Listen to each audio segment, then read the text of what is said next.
Hi everyone, welcome to our webcast on the rise of telework after COVID-19.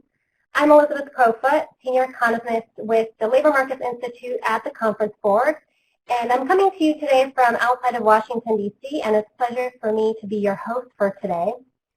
So during today's program, we're going to be talking about some critical issues that have come up with really the prevalence of remote working that has happened throughout this pandemic. So some of the topics here, we'll talk about the larger economic context around remote work and some of the labor market implications. We also know that remote work is one aspect of a broader lexicon around flexible work arrangements. So we'll be exploring some of the overall, or part of the overall scope of flexible work. We'll discuss also some factors for companies to consider when determining whether to make this the new normal. And we're going to review some remote work models that companies are actually using today. Number 4, we'll identify the occupations and metro areas where telework is more likely to become the norm. And we'll end with noting some of the implications of remote work for consumption and for the real estate industry as a whole. So before we dive into this content, let me take care of some housekeeping issues. For the CEU credits that are available, these are the ones listed here today. If you'd like to receive these credits, you'll have to stay online for the entirety of the live webcast and place your name, email address, and the credit type needed in the designated box below. If you would like to earn CPE credits, please make sure to click on the 3 pop-ups that will appear on the screen throughout the program. Okay, so let's get right into it, and I'd like to introduce our speakers for today. So joining me from the Boston area is Amy Freshman, Senior Director of Global HR at ADP. Amy has 15 years of sales experience across multiple functions and 8 years as a key member of her HR organization. She has been in the field of flexible working since 2012 and is considered a thought leader in the industry. In 2019, she was listed as one of the top 50 remote work experts to follow by Remote How. Amy, we're so glad to have you join us today. Welcome to our show. Thank you, Elizabeth. So glad to be here. And from New York today, we are joined by our very own Gad Lebanon, Vice President of Labor Markets for the Conference Board. He oversees all of our research on U.S. and global labor markets and has been researching issues around remote work for the last decade. Welcome, Gad. Thank you, Elizabeth. Great to be here. So a quick reminder that this is meant to be an interactive session. We do have some poll questions that are coming up, so I really encourage your participation. Also, don't forget to download the deck so you can refer to that at a future date as well. So with that, Gad, I'll turn it straight over to you. Perhaps you can start us off with some of the context around COVID-19 and its impact on the economy. Sure. So I don't have great news to report, unfortunately. We are in what seems to be the deepest recession since the Great Depression.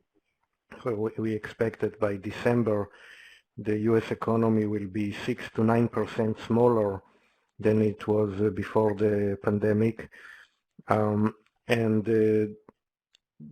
outlook has deteriorated in recent months. You know, there was some hope that come summertime, the spread of the virus will slow down, but that didn't happen. Weather may still have some impact, but it's clearly not a game changer for this virus. It's not like the seasonal flu.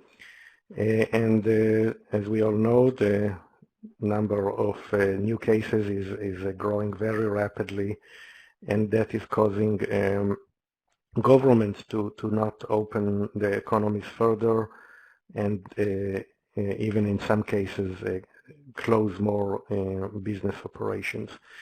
So we think that the economy is barely going to grow between now and December, and that's especially as a result of the core or the consumption categories that are most affected by social distancing.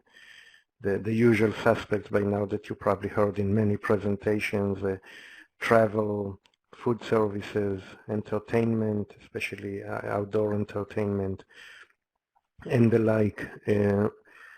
So we think those industries are not likely to recover or fully recover until full vaccination, and that will have a large impact on the rest of the economy as well, because so many workers are working in those industries. So we expect the unemployment rate now, the true unemployment rate is 12.3%. We expect 11 to 15% to remain the unemployment to be in this range for the next year. Just to give you a reference, at the peak of the unemployment rate after the Great Recession, for 1 month the U.S. economy reached 10%. So we here expect well above it for over a year.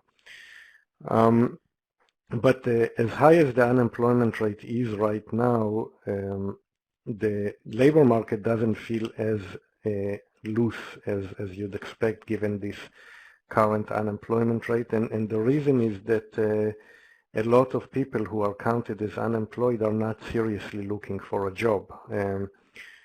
The number that are seriously looking for a job is probably much smaller. A lot of people who got laid off are expecting to come back to their work, to their old job, so they are not seriously looking. A lot of people getting very high unemployment benefits and also are not in a rush to find a new job. People who are afraid to get infected. In many of the available jobs there is a high risk of contagion.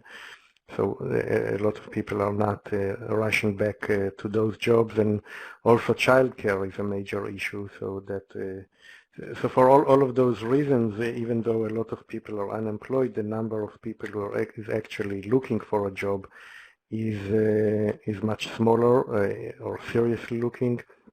But that is likely to change. I think a lot of people who are expecting to go back to their old jobs will figure out that that's not happening. And also the generosity of the unemployment benefit is likely to decline, so many more of them are likely to come back to the labor market. So we are expecting the labor market to become looser. More people will have more job seekers per job openings, and that will eventually lead to perhaps the lowest wage growth in recorded history in the next couple of years. The combination of historically loose labor market and very low inflation rate, which is also a record low.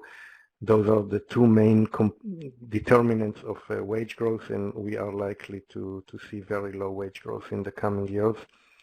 But with a lot of variation across industries and locations.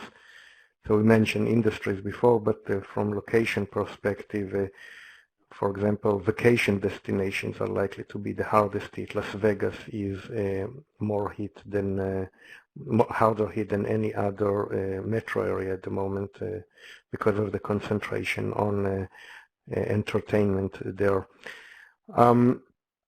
So this is the context in which companies are operating right now. I think for many the main implication is the urgent need to cut cost, and labor cost in particular. Profitability is dropping. In many cases it disappeared, and a lot of companies are in survival mode with a strong need to cut labor cost. And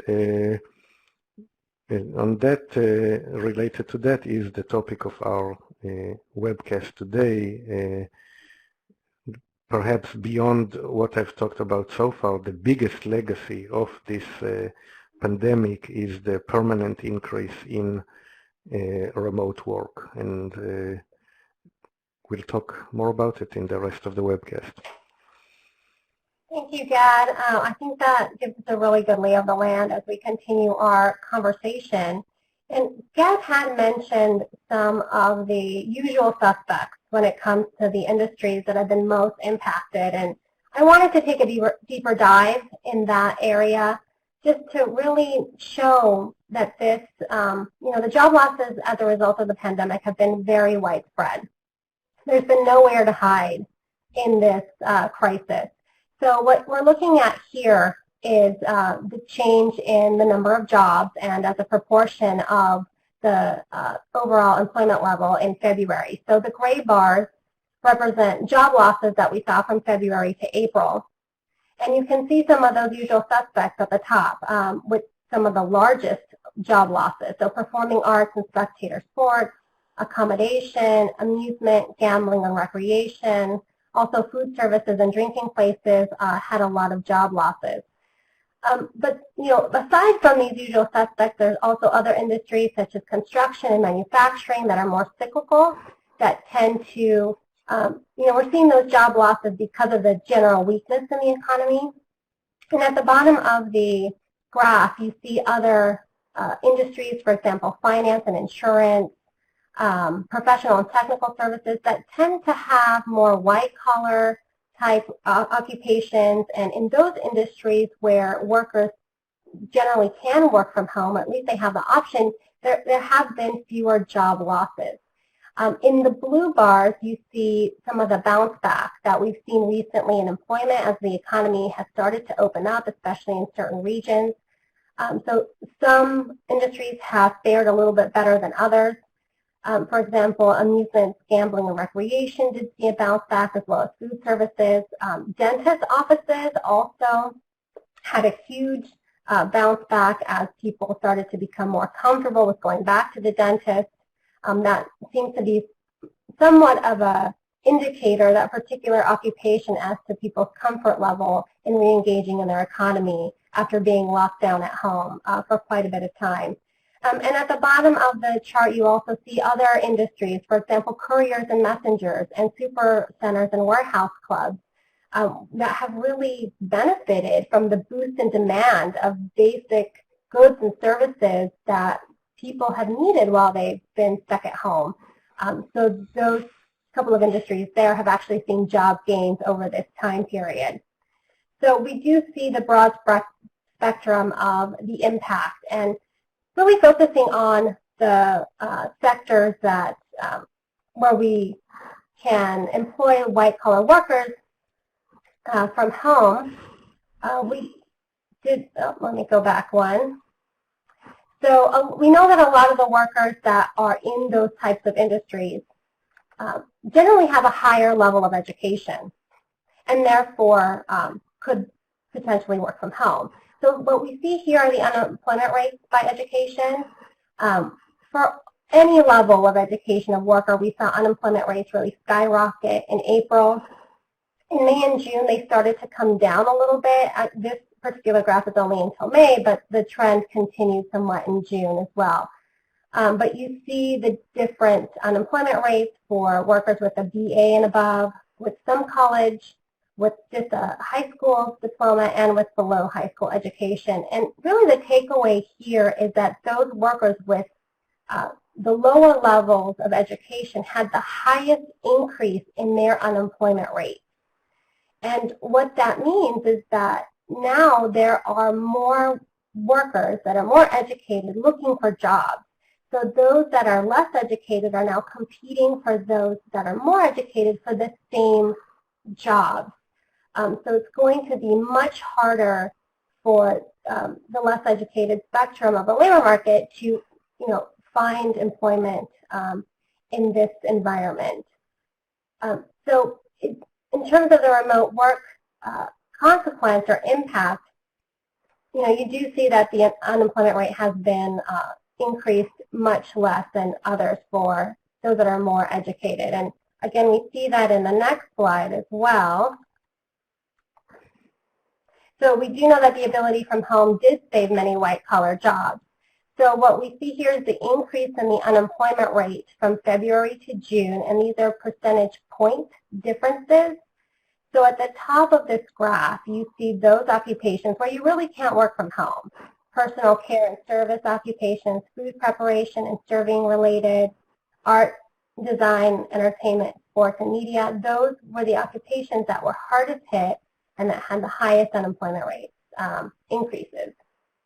And at the bottom of this chart, you see other occupations, for example, computer and mathematical occupations. These are your software developers, your database administrators, and other IT professionals that can work from anywhere, as well as business and financial operations, legal and management occupations. Those are all towards the bottom as well. So that ability to pivot to a work from home situation really saved a number of jobs here. So I will go ahead. I just, Elizabeth, if I can jump in for a second and point to the office and administrative support group of occupations, which is, I think, 7th from the top, that had a very large increase of 7.4%.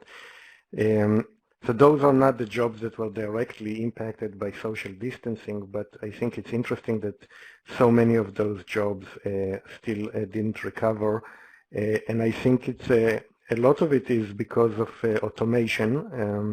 In the past decade, most of the automation and the elimination of jobs didn't take place in manufacturing, but it took place in those office and administrative support jobs, like those clerical jobs that typically do not require a BA, and many of them were automated due to digital transformation and other efforts. And I think the need to cut labor cost is going to be very impactful on those occupations. Just to set up a point that I'll make later, and they are also the occupations that we expect to see one of the largest shifts toward remote work, but I'll talk about that a little later. Great, and I think this is a really good time to ask our audience about some of the way that they've been able to pivot to work from home. So we have our first poll question that is coming up here. So if we can bring that up. So the poll question is, a year after COVID-19 has substantially subsided, so after we've seen full vaccination, how will the share of full-time employees working primarily from home, at least 3 days a week, in your organization compare to pre-pandemic levels? So I really want to get a sense of how you think that in the long run this remote work situation is going to either stay at current levels that we're seeing now, perhaps revert back to where it was before, or something different than that. So it looks like some of these responses are still coming in. We'll give everybody maybe about 5 more seconds. 5, 4, 3, 2, 1. And so it looks like we have over half of our response, or 50%, said that their work from home situation is going to be moderately higher than it was pre-pandemic. And almost 30% said it was going to be substantially higher. Only about 10%, 11% said no change, and relatively few said it was going to be lower than what we're experiencing now. Amy, do you have any reactions to this result? Yeah, I do. Thank you. It's very interesting and candidly actually not surprising. I'll cover it a little bit later on one of my slides, but Global Workplace Analytics, Kate Lister, is really renowned research in really remote work. But it made me remember her quote, and I have it in front of me. It says, "The genie is out of the bottle and it's likely not going back in." So I think both on the employer and on the employee side, this entire, I'll say, last 5 months or so of work has really prompted the question for employers to say, gee, this works perhaps better than I thought. We were more successful than I thought. So opening up conversation there. And then on the employee side, I think we're going to see more employees saying, hey, I've been successfully working from home, and I'll speak to that. For this amount of time, I'd like the opportunity to continue on some level. So the other comment I'll make, and then Gad, please chime in, is I don't think it was ever an all or nothing, and it continues. I want to make sure we continue that conversation of I work from home, Elizabeth works in the office. There is no full, 100% of either one. it really is a mix. So the way that you have the question couched really speaks to, it's more about flexibility and less about full-time in either place. Gad, what comments do you have? No, I think it's what a lot are expecting, that there will be some variation. Many will work mostly from home in the future, a much larger number than now, and some will work a little more from home compared to now. And we have, if we go to the next slide. Should be good. Great. Yeah. We actually, in a survey that we did at the conference board, you'll see that 77% of companies that they'll expect to see an increase in remote work following the pandemic, and I'll show you some more details on that. But also another question that we asked was, what was the most significant changes organizations expect in the recovery phase, and by far the highest option was remote work.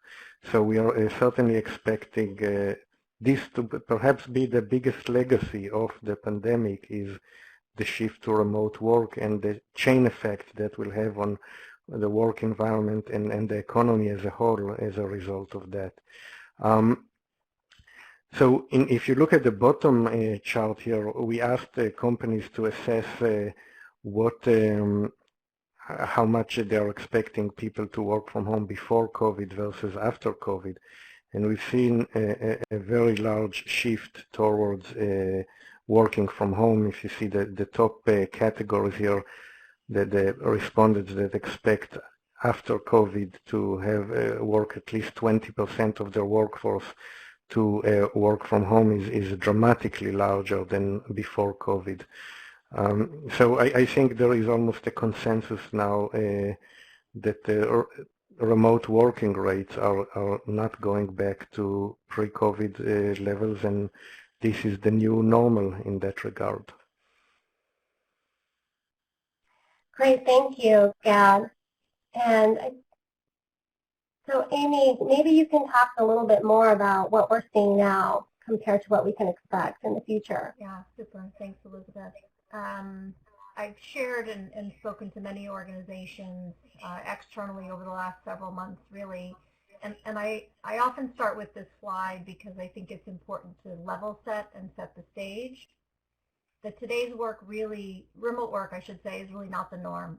So while remote work has been around for decades, perhaps longer, it's not typical. So in a typical remote work environment, folks have opportunity to think about maybe where they want to work on a day-to-day basis. So I am a remote worker myself. I work from home most of the time. I travel where I need to and engaging with my either coworkers, etc. In today's world, contrast, right? Everyone is home, forced to be at home all day. I think the other big piece is, again, around that freedom of location. Gad, I think you're working in a co-working space today. Elizabeth, you're home. I happen to be home. I'm not in my typical office space because I do have kids at home, which plays to the next one. But there is really no freedom of location, and it also speaks to the fact that we're working in a very different work environment. So when all of this happened and everyone started to work from home, people would ask me and say, oh, well, you work from home all the time, so this must just be a regular day for you. It is by far a regular day. My kids are usually at school or at summer camp, and it is quite different. I think the last piece, too, is for those especially that had almost never worked remotely before, for a typical remote worker, you have somewhat of a predefined dedicated work area, a space, a desk, a chair, hopefully a good chair, and some level of technology, versus it was a race to get home, and folks just picked up their laptop in most cases and have kind of that makeshift work area. So now we're starting to really think about what does a true workspace look like. Over the last few months, people have done more to get themselves sort of situated and set up in a true work environment. So I just think it's important to kind of level set the baseline. Having said all of that, as everyone would attest on this webcast, we have essentially performed the largest, most widespread global remote work experiment ever. And I think the headline is remote work works. I'll always caveat that by saying, and Elizabeth, your slides really spoke to it, not every role lends itself to any type of remote or some type of remote work. There are some jobs that simply cannot be done remotely. Those really came through in the industries on your slide. In the areas where we have opportunity and the role really lends itself to remote work, even if previously there was very little or maybe once a month or once every other week it was a remote work opportunity, when really pushed and being forced for all the right reasons for employee safety and health, remote work works. I think the other comment I'll make that I wanted to call out on this slide is there are many phrases and words that I think people use in today's world of work. So you hear words like telecommute, remote work, virtual work, distributed work. What they all have in common, however you define them, and I have some definitions of some of them, it really plays to the fact that we are no longer in a space, for the most part, where jobs, a lot of the jobs that lend itself to some type of alternative type work, we're not centered around commuting to an office every day, all day, throughout a given week, month, or year. So whether you're talking about remote work, which is, very focused on work location, versus, telecommute, my opportunity to maybe work from the office 3 days a week and then work from home 2 days a week. They all rely on technology, which is good news for us that this is all happening in the year 2020, I suppose. We have a lot of the technology and more is being built as a result of kind of where we are. So I just think it's important to think about the different types of language, but understanding that under the broader umbrella, it really plays into workplace security, which is my next slide. So, Amy, can I interrupt you for just a moment? We have a question that has come in, and they're wondering if you know what percentage of organizations are supporting their workers financially in terms of the expenses of having a work from home setup, like internet expenses, phone, ergonomic chair, etc. Do you have anything on that? Yeah, I will tell you that most of the organizations that I have either spoken to, whether clients of ours or other folks in the industry of remote work and some folks that they consult with as well, there is typically, I can't really give you a percentage, but there is typically some type of assistance. Whether that assistance looks like, Elizabeth, you're going to go work from home, here's $1,000, you can spend it however you like, but you need to make sure you have a chair, for as an example. It's interesting to think about internet services. So again, in other organizations, I think years past, there was full assistance to pay for internet. In today's world, at least most homes in the U.S., I can't speak for globally, already have internet coming to their home. So the requirement is you need to have a strong internet connection. So there might be a little bit of a, hey, we're going to help you with a certain amount of money towards that bill, but the expectation is likely that they already have it. The chair is a good question too. It's critical, especially for desk jobs and folks that sit at a seat all day long, that we think about ergonomics. So whether it's repetitive motion or my ability to, again, sit in a ergonomically correct desk chair, as time goes on, that's becoming more and more important. So I would say on the overall, a lot of organizations are thinking they need to help subsidize some of those costs for their associates, for sure. Thank you, Amy. So when we think about workplace flexibility, this is like, I call this like the umbrella. So this is like overall working conditions. It plays into account the where, when, and how work gets done. I'm going to be a little repetitive when I say not every role has the opportunity to flex. This is a spectrum, right? So this is no longer a binary, yes, I can work from home, or no, I can't. Or yes, I can have a flex schedule, or no, I can't. So we need to be sure that we're thinking about the role. What is the role of the employee? What are the tasks they need to do? What is the need for in-person collaboration, etc. So it varies. So I just want to make sure we're sort of couching it all. Yeah, go ahead. Some of roles like temporary workers. We have a question as to how work from home policies could impact temporary workers. It's a fabulous question, and I actually speak to Work Market, which is actually now an ADP company. So Jeff Wald was the founder and CEO of that organization, and they are a freelance management system. So that's essentially what we now do. And I think that as we think about workplace flexibility and the opportunity for me to hire the best talent, Gad, we were having this conversation a bit earlier, perhaps regardless of location, I now have the opportunity to open up perhaps more opportunity for flexible work or contract work, freelance, 1099, right? You can call it a bunch of different things. So I do think that it's really prompted broader conversations of total workforce. What does that look like? And it plays a little bit into the workplace flexibility conversation on the how. So how work gets done plays into things like job sharing, AI, RPA, right? So how do we take some of what we would call lower value tasks out of the hands of humans? For a win for everyone, right? If we're able to automate, now I'm able to really think about roles differently and think about different skill sets. Some of those skill sets may, again, depending upon the job and the opportunity, may have greater opportunity within perhaps a temp labor market. So I think it's really prompting organizations to think differently, like I said, about the total workforce view and how is it that I can continue to achieve my strategy, be successful as an organization, continue to be profitable, right? Do everything that I know I need to do. How do I pull those different levers? Because I think we're going to continue to see that job market continue to grow. Great, thank you, Amy. Sure.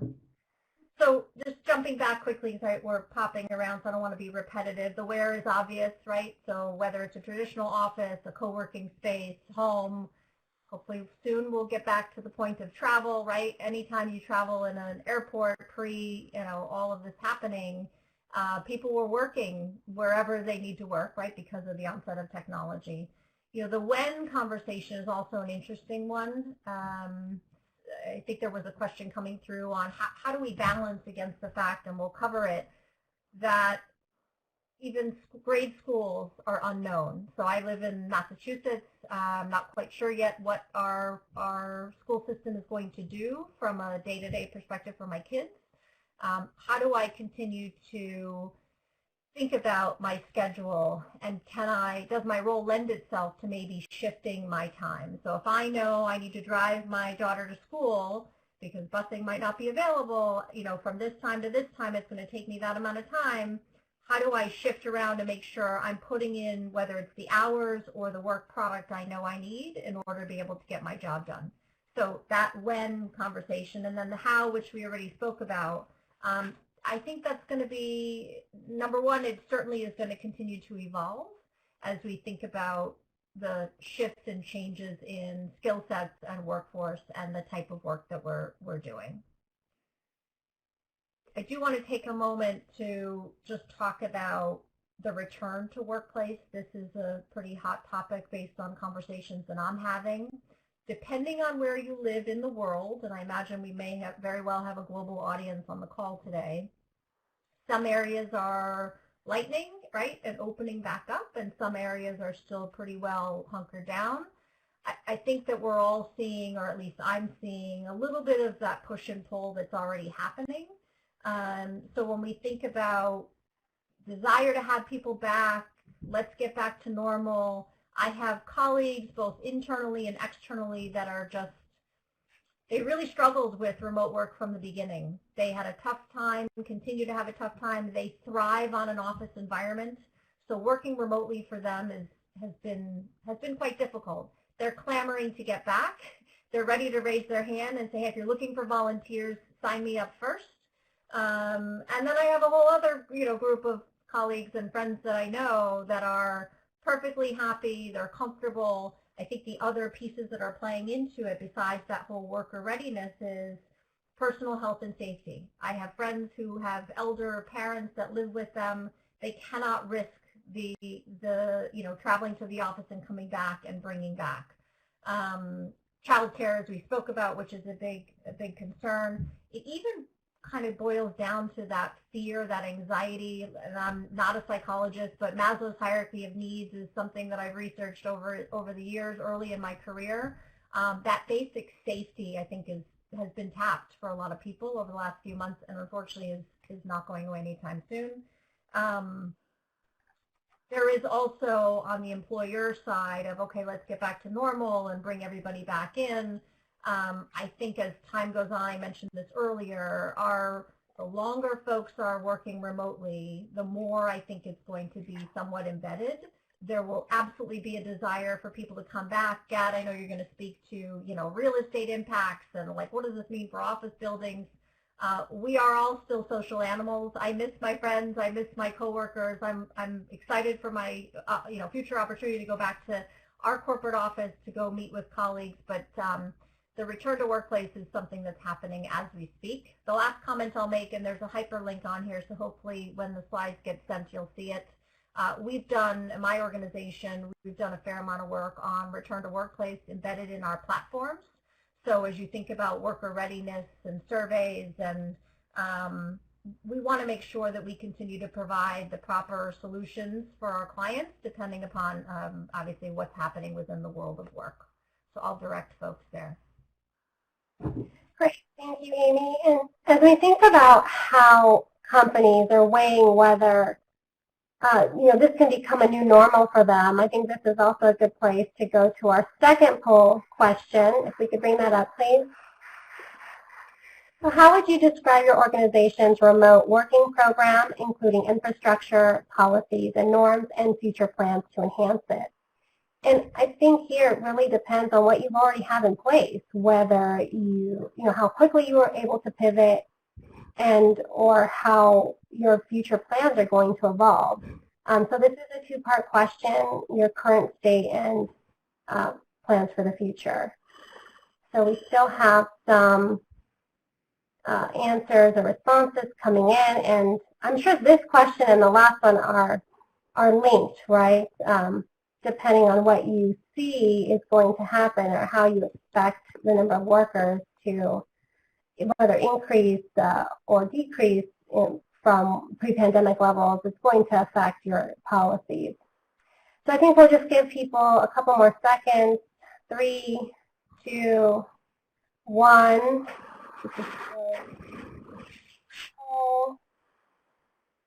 And it looks like over half have a few pieces in place and some plans for improvements in the future. And about a fifth of them, 20%, have a fully robust program already in place. Actually, that's pretty impressive. And then only about 5-6%, we have some of the pieces in place, no more plans for improvement. And still a fair amount, about 17-18% don't have much in place, and plans for improvements are questionable. Amy, do you have any reactions to this? Yeah, I do. My eyes were drawn to the first one. We already have a fully robust program, so 20% of our audience said yes to that, which I think speaks to the fact that remote work is not new, right? This is not a new conversation, so many were ready.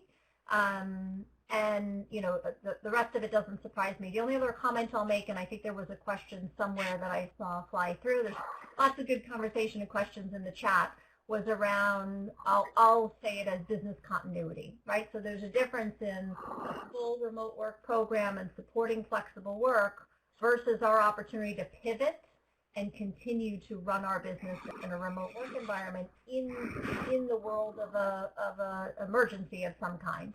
And so I think that it plays to having the opportunity and the technology for folks to go and do what they need to do from another location should they not be able to come in. And it's a different conversation to say we have a fully robust program, and we support it, and we, have it as an offering. Gad, what would you say?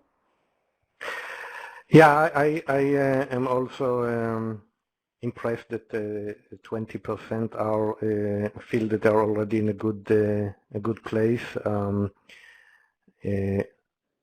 and I am surprised that there are some that don't have much in place, then don't have plans to improve, but maybe they are planning to continue to go back to the office entirely, and it's important to note that there are some of those as well, that there is a variation in the extent to which companies will use remote working.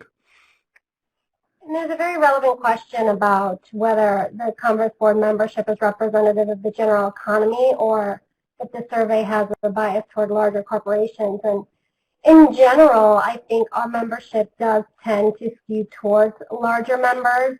Gad, do you have anything else to add about that? No, I think we covered this. Mm-hmm.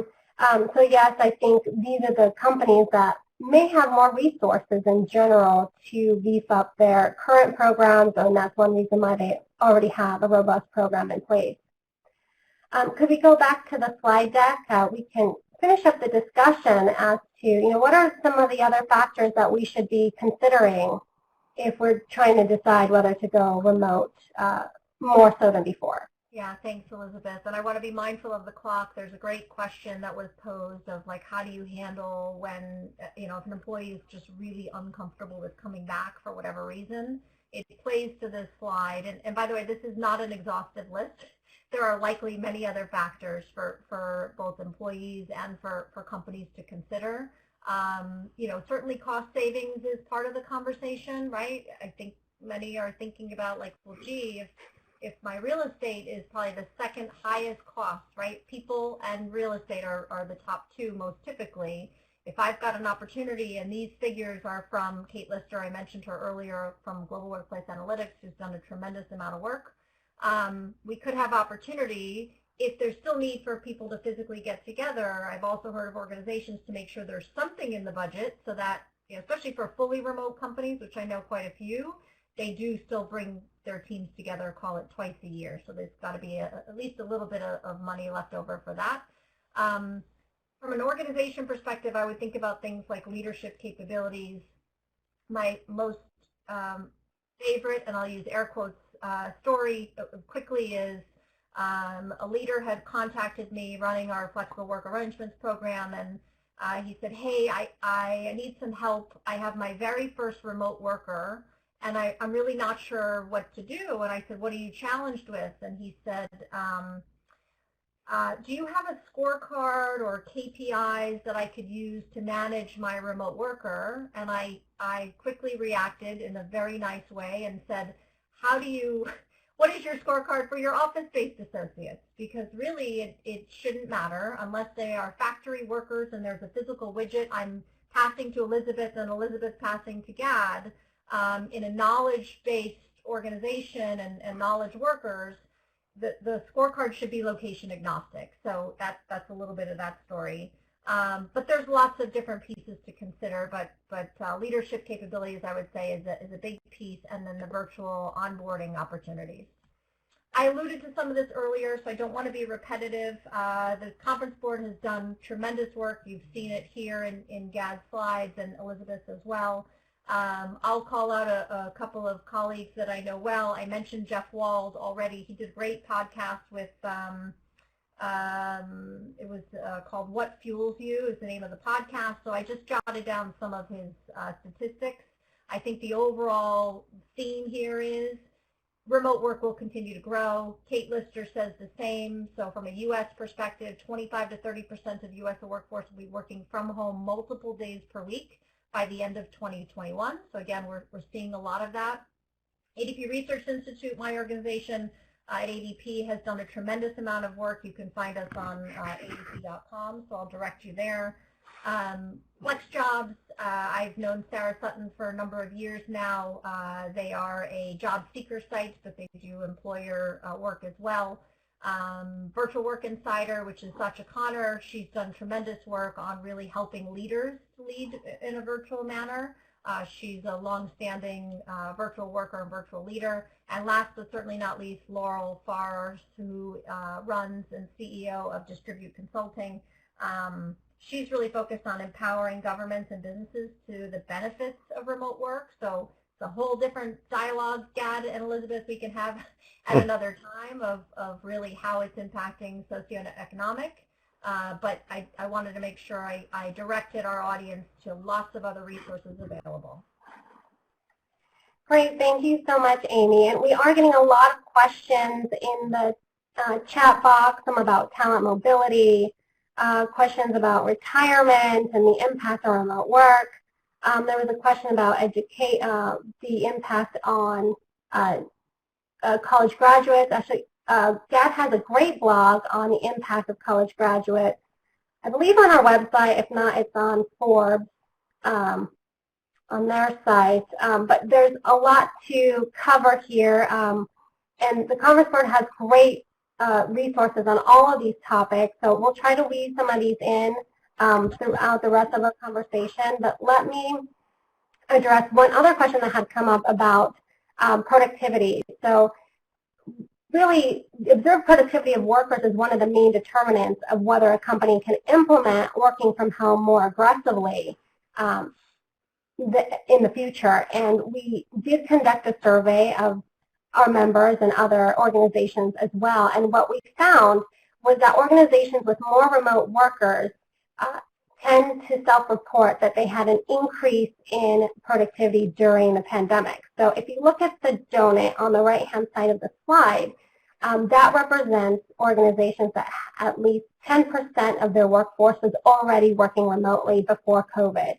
And they're reporting in the light gray a 37% increase, or 37% of those respondents said that they saw an increase in productivity of their workers. And the donut on the left-hand side, for those companies that had less than 10% of their workforce working remotely, 18% of those respondents said that they saw increase in productivity. So really, if you had more workers working remotely before all this happened, you were able to pivot more quickly, and you didn't see any of those negative impacts or a lot of that friction in terms of changing from one model to another that really weighs productivity down. It could also be that some of these other organizations, they have occupations or jobs that are more suited to working from home already, or their employees were working longer hours. So there could be several determinants of the impact on productivity, but it does seem that working remotely does have a positive impact on productivity levels. And I want to just touch briefly on some of the models that we're seeing in the marketplace right now. So companies are taking different approaches to their work from home models. A caveat that all of these companies have taken work from home to some degree. They're all have workers now that are working from home. This is really looking forward, right? How can, what's the future of work from home in our organization? So hybrid models, for example, like Apple or Box, these are companies that have a vested interest in keeping some kind of physical office space. Apple has invested a lot of money in their headquarters and their campuses. They like to design their hardware behind closed doors and in secrecy, so they have a huge incentive to get those people back in the office.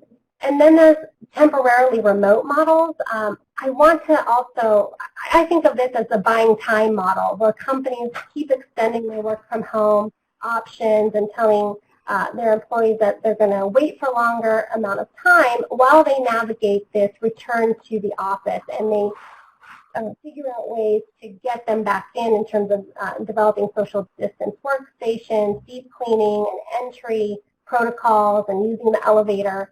So that's one model. Twitter and Facebook, I would call remote-friendly models. They are really putting the decision to work from home in the hands of the employees. So they can choose to work from home indefinitely if they want to, but their offices are going to open up eventually and more cautiously. And Facebook has the added caveat that anybody who works from home permanently and they might relocate, they're going to adjust that employee's salaries depending on where they live. So they could have a salary reduction if they move away from the Bay Area. Speaking of the Bay Area and how expensive it is, there are some companies like Stitch Fix, which is based in the Bay Area. It's an online styling unicorn, or it was. And these are companies that are really adopting work from home primarily to save money. And Nationwide is really interesting because it's not one of these tech companies. It's a nearly 100-year-old insurance company that's based in Columbus, Ohio. And they've also are closing certain regional offices down and shifting to permanent work from home in certain locations primarily to save money. And that's another determinant of working from home. And then finally, there are some companies like Shopify that's based in Canada, and the PSA Group, which is a French auto manufacturer, that are adopting a remote first or digital by default model where they really are going all in on this remote change and making it the default for activities in the case of the French automaker for any role that's not related to production. So there's a spectrum of how aggressively certain companies are taking on remote work. So with that, I can shift over to Gad. Perhaps you can tell us a little bit more about the occupations where we can expect telework to become the norm. Sure. So we are seeing an increase across the board in almost every occupation, but where do we expect to see the biggest increase in the coming years when the pandemic is over? It's hard to tell, but one hint we can get from where was the increase before the pandemic. So the American Community Survey has been asking this question since the beginning of the century, to see if people are working primarily from home. And we see here in this chart, the blue bar is the average of the share of full-time employees primarily working from home in the years 2001 and 2005, and the black bar is 2018.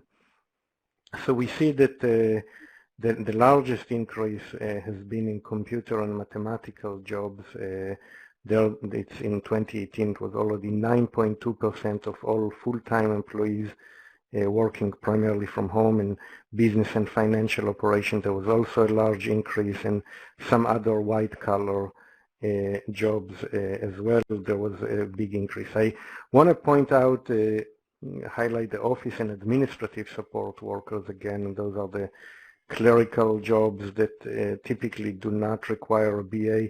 That's a little down the list, even though there was an increase, but it's still below most other office-related jobs. And the reason why there were relatively few of them working primarily from home is their status. So most of them were non-exempt or hourly workers, and you can see here for a bunch of occupation groups what % are hourly workers, and office and administrative support are by far the largest share of hourly workers compared to other jobs that could be done in the office. Now, why is that a problem? A lot of companies, when you're non-exempt or hourly, you are entitled for overtime pay, and companies need to monitor it, how many hours you work. It's much easier to do it in an office setting than at a remote work setting. So many companies were less willing to let those workers work primarily from home. Now, during COVID, all those barriers were smashed because everyone needed to work from home. And it seems like this is creating a permanent increase, especially in those jobs. So what we see here, there isn't yet a lot of information, specific information about the most recent events, but from our Help Wanted online program. So that's a program that collects data on job ads in the entire country. We see here the the occupations that had an especially large increase in the job openings or job ads that indicate work from home. And some of the occupations that seen the largest increase between the period before COVID and a period after COVID, or the most recent data that we collected, that the largest increase are in some of those clerical and administrative support jobs that where we see a very large increase, suggesting that in those types of jobs, I think a lot of people are talking about professionals working from home, but I think now we see a new trend of a lot of those office support and clerical jobs that are going to be done from home. There was a barrier before, but companies are finding ways to overcome that. Elizabeth, I know I have just a few minutes, so I just want to make a comment beyond the impact on work. Just want the audience to consider the other impacts that the shift to remote work can have, and especially in the context of the impact on city centers. So in this table, we show 5 reasons, if you see the left, why people come to city centers to spend money. So one is they come for work, they come for high quality entertainment, they come for tourism, they come from business trips and conferences, and they come for shopping. During COVID, all of those categories are going to significantly be impacted. People are much less coming to city centers for work, for high quality entertainment, for tourism, for business trips, retail and other services. So in those, during the pandemic, city centers are going to be absolutely devastated. But even after COVID, while some of those categories are likely to go back to normal, like high quality entertainment and tourism, there are things that will not go back to normal. So like going to city centers for work, or even business trips and conferences. It could be that virtual meetings will permanently replace some of those business trips and conferences that will further hurt city centers, and perhaps some of the shopping that people do when they come to city centers for work will also go away. So even in the long term, city centers are likely to be significantly impacted by the shift to remote work, and that will have a real estate impact. We think that there will be a downward pressure on real estate prices in city centers. I know, and the vice versa, meaning that outside of city centers we will see a booming housing markets. And if you talk to people who live outside New York City, for example, they are seeing a much larger demand. So that the shift to remote work could have a long-term impact both on residential and commercial real estate within city centers. So I know we are running out of time, but I just wanted to make this important point. Thank you, Gad. Yes, it does seem that that is all we have time for today. And I think if you are enjoyed our programming for today, we have other webcasts that are on our website. We also have some great podcast series that I highly recommend. And one of the most important things is please fill out our evaluation form that's going to pop up at the end of the show. It really helps us with developing our content, and we have additional COVID-19 related resources. Thank you again to Gad and Amy for joining me today. Thank you to our audience. I'm Elizabeth Crowfoot for the conference board. Thank you very much and have a great rest of your day. Thank you.